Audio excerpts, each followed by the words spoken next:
Depression समजून घेणं ही डिप्रेशनशी सामना करण्याची पहिली पायरी आहे. म्हणून डिप्रेशनमध्ये हे विचार येत आहेत माझ्या मनामध्ये, आणि हे सगळे विचार काय करतायत माहितीये का?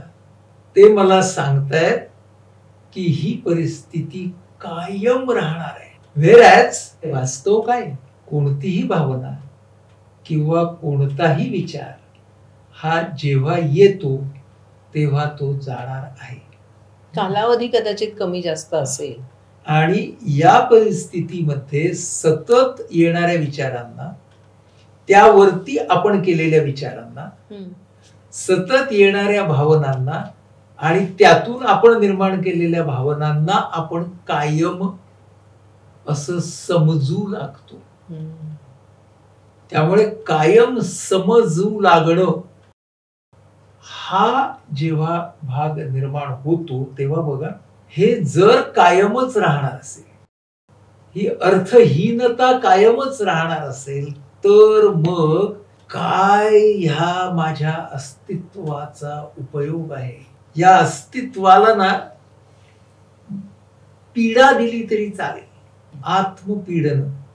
कोणीतरी ना खाणारच नाही, कशाला निगा राखायची शरीराची म्हणून कोणी काळजी घेणार नाही. कुणी निराशेतून स्वतःच्या शरीरावरती वार करेल. आत्मपीडनाकडून आत्मघाताकडे आणि आत्मघाताकडून आत्महत्येकडे. आत्मघात आणि आत्महत्या याच्यात फरक काय? आत्मघात याचा अर्थ सेल्फ डिफीटिंग पॅटर्न मध्ये स्वतःला नेणं. म्हणजे सर्व व्यसनं जी आहेत ना, त्यांना म्हटलं जातं क्रॉनिक सुइसाइड. ती आत्महत्या नाही, पण तिकडे तो आत्मघात आहे. आणि ही गोष्ट खूप महत्वाची आहे की आत्मपीडन वेगवेगळ्या पद्धतीने लोक करतात. स्वतःला पीडा देत राहणं हेही डिप्रेशन मध्ये होतं. आत्मघात म्हणजे सेल्फ डिफीटिंग वागणं वारंवार करत राहतात आणि मगच आत्महत्या येते किंवा आत्महत्येचे प्रयत्न येतात. तेव्हा असं आपण डिप्रेशनच्या सिंड्रोम कडे पाहणं खूप महत्वाचं आहे. आणि त्याच वेळी शरीरावरती सुद्धा परिणाम होत असतात त्या डिप्रेशनचे, कार्यक्षमतेवरती होत असतात, नात्यांवरती होत असतात. हे सगळं मिळून डिप्रेशन नावाचं वादळ तयार होतं. आणि वादळ म्हटलं की ते घुंगावणार असतं, पण डिप्रेशनचं वादळ हे शांततेत लपलेलं आणि दडलेलं वादळ असतं. बऱ्याच वेळेला ती व्यक्ती संपर्कातून दूर जाऊ पाहते, स्वतःला इतरांच्या मध्ये ठेवत नाही आणि इतरांच्या मध्ये असतानाही ती एकाकी असते. तेव्हा हे सगळं आपल्याला डिप्रेशन साठी समजून घेणं फार महत्वाचं. पण मग या डिप्रेशनचे पण काही वेगवेगळे प्रकार असतात का? आपण म्हणालो तसं एक अंतर्गत एक बाह्य. डिप्रेशन मध्ये काही असे भाग येतात की ज्यांना आपण मनोद्भव शारीरिक आजार असं म्हणतो, ज्यांना आता लाईफस्टाईल डिसऑर्डर्स असं आपण म्हणतो. त्याच्या मागे पण मोठ्या प्रमाणामध्ये डिप्रेशन सारखी भावना असते. काही खास डिप्रेशन्स आहेत, जसं की ग्रीफ, वियोग. तर वियोगातून येणारं डिप्रेशन हे पुन्हा एक वेगळं मानलेलं आहे. खूप मोठा आघात झाला, त्याला पोस्ट ट्रॉमॅटिक स्ट्रेस डिसऑर्डर म्हटलंय, तो एक डिप्रेशनचाच भाग आहे. प्रचंड मोठा आघात झाला, आपत्ती आली, त्यानंतर होणारी मनाची भावनांची तोडफोड, मोड. तर ही अशी काही आहेत. मनोद्भव शारीरिक आहेत, शरीराच्या कारणांमधून पण दिसणारं डिप्रेशन आहे. हार्मोनल चेंजेस आहेत, थायरॉइड सारख्या ग्रंथी आहेत, या सगळ्याच्या मधून होणार आहे तेही डिप्रेशनचा एक प्रकार. आणि शारीरिक आजारांच्या बरोबर जोडलेलंही एक डिप्रेशन आहे. मग त्याला कॅन्सर सारखा असेल किंवा अगदी मधुमेहासारखा असेल. की मधुमेहाला मी जर मित्र मानला तर माझी भावना बदलते, त्याला मी शाप मानला तर माझी भावना बदलते. सर्व शारीरिक आजारांच्या साठी सुद्धा खूप महत्वाची गोष्ट आहे. पण मग ह्या सगळ्या डिप्रेशन वरती नेमका उपाय काय? पहिला उपाय आहे ना, तो व्यक्तीच्या पातळीवरती आहे. की त्या व्यक्तीनं हे लक्षात घेणं की आत्ताची माझी अवस्था जरी अत्यंत खडतर, दारुण, कसोटीची असली तरी ती कायमची नाही. Depression by definition cannot exist forever. निरंतर नाही आहे ते, कायमचं नाही आहे ते, हे पहिलं व्यक्तीने लक्षात घ्यावं. दुसरी गोष्ट, त्यावर उपचार आहेत.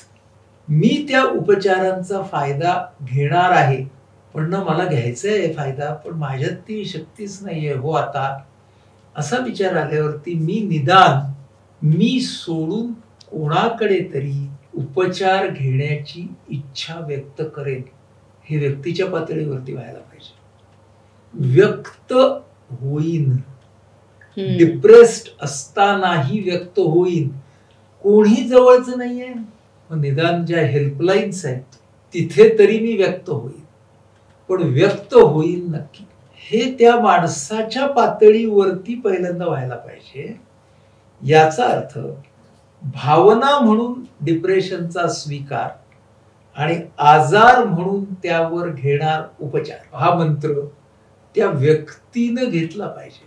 कारण ना, हे सगळे मुद्दे लक्षात घेतल्याशिवाय डिप्रेशन आलं की मदत घ्या हे सांगणं खरं नाही. हो ना. मदत घेण्यासाठी ही तयारी होणं गरजेचं आहे. आणि त्यासाठी माझ्या मनाची आत्ताची विकल अशी अवस्था म्हणजे व्यक्ती म्हणूनचा माझा कमीपणा नाही. अजून एक सांगितलं पाहिजे स्वतःला की मी कमी दर्जाची व्यक्ती नाही आहे. ही सगळी भूमिका मनाशी घेऊन मग उपचारासाठी ती व्यक्ती आली. उपलब्ध मानसिक आरोग्य व्यावसायिकाकडे, सायकोलॉजिस्ट असेल, सायकॅट्रिस्ट असेल, काय काय उपचार आहेत. तर पहिला आहे औषधोपचार, खूपच महत्वाचा. गेल्या 20 वर्षात अँटी डिप्रेसंट्स म्हणजे नैराश्य विरोधी औषधांनी प्रचंड प्रगती केली. आज सिम्पटम्स कसे आहेत त्या व्यक्तीच्या डिप्रेशनचे, त्यानुसार आपण औषध चूज करू शकतो, निवड करू शकतो. पूर्वी नव्हतं असं, जास्त नाही, 30-40 वर्षापूर्वी असं नव्हतं. पण आज विज्ञानानं तेवढी प्रगती केली आहे की रेंज ऑफ अँटीडिप्रेसंट्स ही आज आपल्याकडे आहे. ही औषधं योग्य वेळी सुरू केली, योग्य काळ तज्ञांच्या मदतीनं घेतली तर 4 ते 6 आठवड्यामध्ये आपल्याला लक्षणांवरती नक्की चांगला परिणाम होतो. आणि कमीत कमी साईड इफेक्ट देणारी औषधं पण उपलब्ध आहे.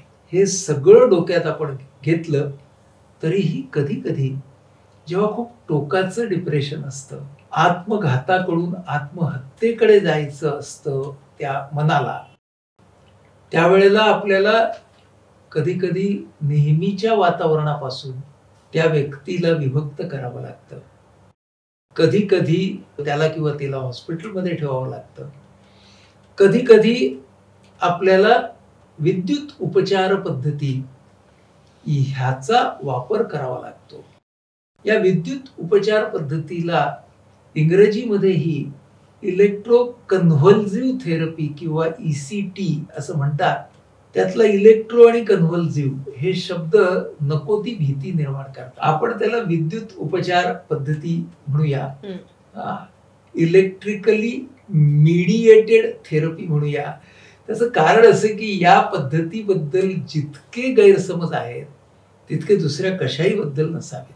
ही पद्धत गेल्या 150 ते 200 वर्षापासून, म्हणजे ECTला कोणत्याही औषध जी आमच्या क्षेत्रातली आहेत त्याच्यापेक्षा जास्त इतिहास आहे.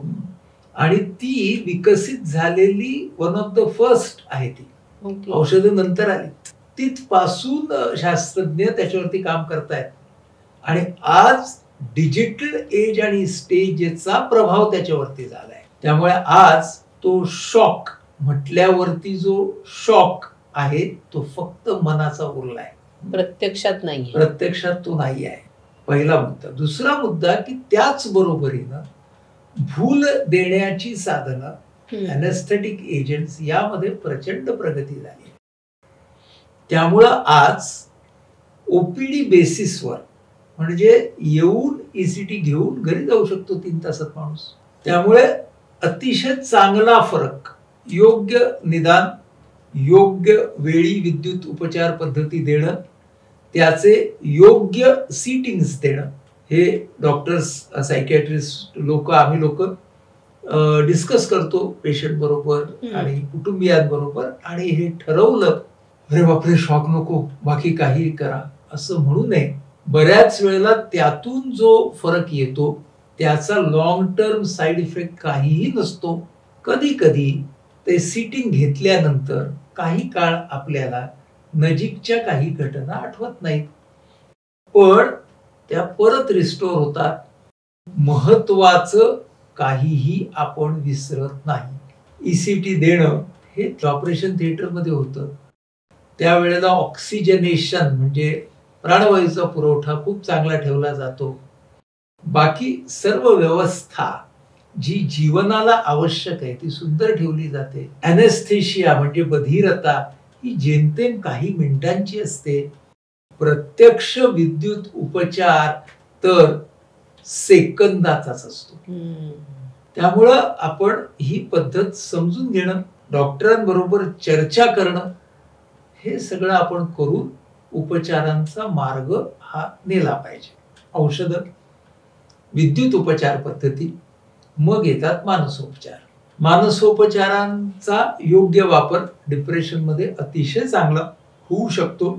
त्याच्यानंतर येतो स्वाध्याय, म्हणजे त्या व्यक्तीनं स्वतःचा आजार समजून घेण्यासाठी केलेला अभ्यास. त्यानंतर येतात स्वमदत गट, की ज्यांची डिप्रेशन सारख्या आजारामध्ये खूपच जरुरी असते. त्यानंतर येतात कुटुंबीय आणि मित्र यांची मदत, कारण त्या व्यक्तीला त्या डिप्रेशनच्या स्टेजमधनं, त्या टप्प्यामधून बाहेर पडण्यासाठी, जीवनामध्ये परत येण्यासाठी एका उबदार भावनिक वातावरणाची गरज असते. ते उबदार भावनिक वातावरण कोण देणार? कुटुंबीय, मित्र, हितचिंतक हीच मंडळी देणार. त्यामुळे त्यांनी सुद्धा जबाबदारीने त्याच्या भोवती उभं राहणं. आणि बऱ्याच वेळेला काय होतं की ती व्यक्ती जवळचं समजून सांगते की अरे खूप निगेटिव्ह विचार येत आहेत रे, काही जगण्यात अर्थच राहिला नाही. तर कुटुंबीय कधी कधी एकदम घाबरतात, कधी कधी म्हणतात येत आहे ते विचारते सोडून दे. म्हणजे कुटुंबियांनी काय केलं पाहिजे की एका बाजूने सोडून दे असंही नाही म्हटलं पाहिजे. अरे बापरे, अरे काय केलंस तर जीवाचं बरं वाईट, म्हणून स्वतःच्या त्या भावना सुद्धा काबूत ठेवल्या पाहिजे आणि वास्तवावरती राहून त्याची भावना समजून घेतली पाहिजे. म्हणून नातेवाईकांनी सुद्धा डिप्रेशन या आजाराकडे कायमचं म्हणून पाहू नये, कमीपणा म्हणून पाहू नये आणि शास्त्रीय उपचारांचा अवलंब करावा. काय होतं की डिप्रेशन सारखा आजार आला की माणसाच्या कार्यक्षमतेत फरक पडतो. आपण लगेच दैवाधीन होतो, आपण लगेच कर्मकांड करायला लागतो, नवस सायास करायला लागतो. याच्यातल्या भावना मला मान्य आहे, पण ज्या पद्धतीने कधी कधी हे सगळं केलं जातं त्याच्यावरती जितका वेळ, पैसा, ऊर्जा खर्च केली जाते तेवढ्या वेळामध्ये शास्त्रीय पद्धतीने उपचार झाले तर ती व्यक्ती बाहेर पडू शकते. ही गोष्ट लक्षात घेणं खूप महत्वाचं आहे. उपचार घेणं हा सुद्धा कमीपणा नाही. तर डिप्रेशन मधून बाहेर पडण्यासाठी डॉक्टर, पेशंट आणि पेशंटचे कुटुंबीय, मन आरोग्य व्यावसायिक, शुभार्थी आणि शुभंकर ह्यांच्या टीमने जर सहकार्य केलं तर डिप्रेशन मधून माणूस अधिक समजूतदार, अधिक शहाणा बनून सुद्धा बाहेर पडू शकतो. म्हणजे डिप्रेशनच्या बाबतीत ना हा अवेअरनेस जेवढा जास्त होईल तर कदाचित मला उद्या जाऊन डिप्रेसिव्ह वाटायला लागलं तर मी वेळीच त्याची काळजी घेईन ना, कारण नाहीतर मी स्वतः जाणार नाही किंवा माझ्या मग कुटुंबियांनाही ते वेळीच लक्षात येईल. म्हणजे ह्या सगळ्या गोष्टी जर का लक्षात ठेवल्या तर आपल्याला स्वतःला किंवा इतरांना मदत करणं शक्य होईल. नक्कीच शक्य होईल. डिप्रेशनचं प्रमाण वेगवेगळ्या कारणांनी वाढतं आहे का? तर हो. कारण जीवन संघर्ष त्याच्या पातळीवरती खूप तीव्र आहे. जगामध्ये विषमता भरलेली आहे आणि ती वेगवेगळ्या तऱ्हेच्या नैराश्याला जन्म देण्यामध्ये स्वतःचा वाटा उचलते आहे.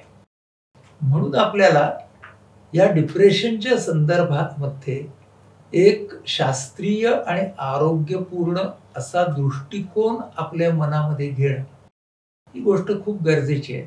ज्याला आपण संपूर्ण अंधकार समजतो ती मध्यरात्र आहे, त्याच्यानंतर पहाट येणार आहे आणि त्यानंतर सूर्योदय येणार आहे.